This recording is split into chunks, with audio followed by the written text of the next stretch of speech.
রতন টাটার এই কথাগুলো মেনে চলুন, আপনার জীবন গড়ে দেবে। আসুন জেনে নিই রতন টাটার সেই সুন্দর এবং অনুপ্রেরণাদায়ক জিনিসগুলো, যা আপনাকে শুধু জীবনের বাস্তবতার সঙ্গে পরিচয় করিয়ে দেবে না, বরং এটাও শেখাবে কিভাবে জীবনযাপন করতে হয়। শিক্ষা থেকে শুরু করে জীবনকে সফল করে তোলা পর্যন্ত তার অনেক কথা আপনাকে প্রেরণা দেবে। জীবনে শুধুমাত্র ভালো শিক্ষাগত যোগ্যতা বা ভালো ক্যারিয়ারই যথেষ্ট নয়, এর সঙ্গে আপনার লক্ষ্য হওয়া উচিত একটি ভারসাম্যপূর্ণ এবং সফল জীবনযাপন করা।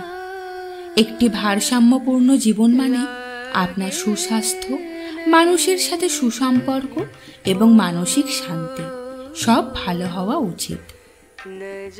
যারা অন্যদের অনুকরণ করে তারা অল্প সময়ের জন্য সফলতা অর্জন করতে পারে, কিন্তু তারা জীবনে বেশি অগ্রসর হতে পারে না। আপনার দোষ আপনার একার, আপনার ব্যর্থতা আপনার একার, এর জন্য কাউকে দোষ দেবেন না। আপনার এই ভুল থেকে শিক্ষা নিয়ে জীবনে এগিয়ে যান। সান্ত্বনা পুরস্কার শুধু স্কুলেই দেখা যায়। কিছু স্কুল আপনাকে পরীক্ষা দিতে দেয় যতক্ষণ না আপনি পাশ করেন, কিন্তু বাইরের জগতে নিয়ম আলাদা। সেখানে হারলে দ্বিতীয়বার সুযোগ পায় না। টিভি জীবন বাস্তব নয় এবং জীবন টিভি সিরিয়ালের মতো নয়। বাস্তব জীবনে বিশ্রাম নেই, আছে শুধু কাজ। আপনার বন্ধুদেরকে কখনো উত্ত্যক্ত করবেন না যারা ভালো পড়াশোনা করে এবং কঠোর পরিশ্রম করে। একটা সময় আসবে যখন আপনাকেও তার অধীনে কাজ করতে হতে পারে।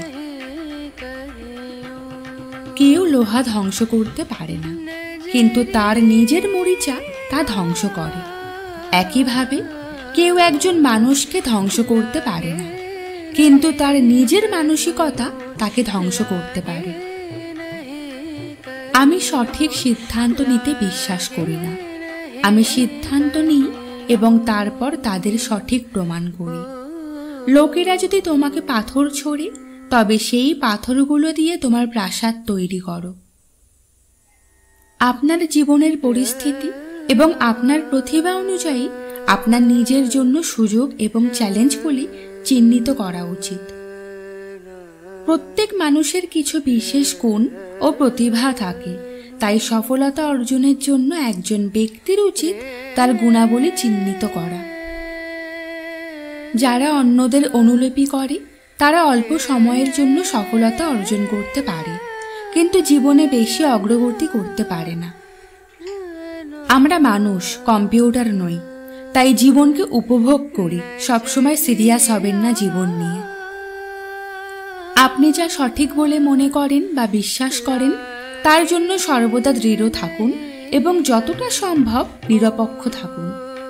অনেক কিছু আছে যেগুলো যদি আমি আবার বাঁচার সুযোগ পেতাম তাহলে আমি হয়তো অন্যভাবে করতাম, কিন্তু আমি যা করতে পারিনি তা দেখার জন্য আমি পিছনে ফিরে তাকাতে চাই না।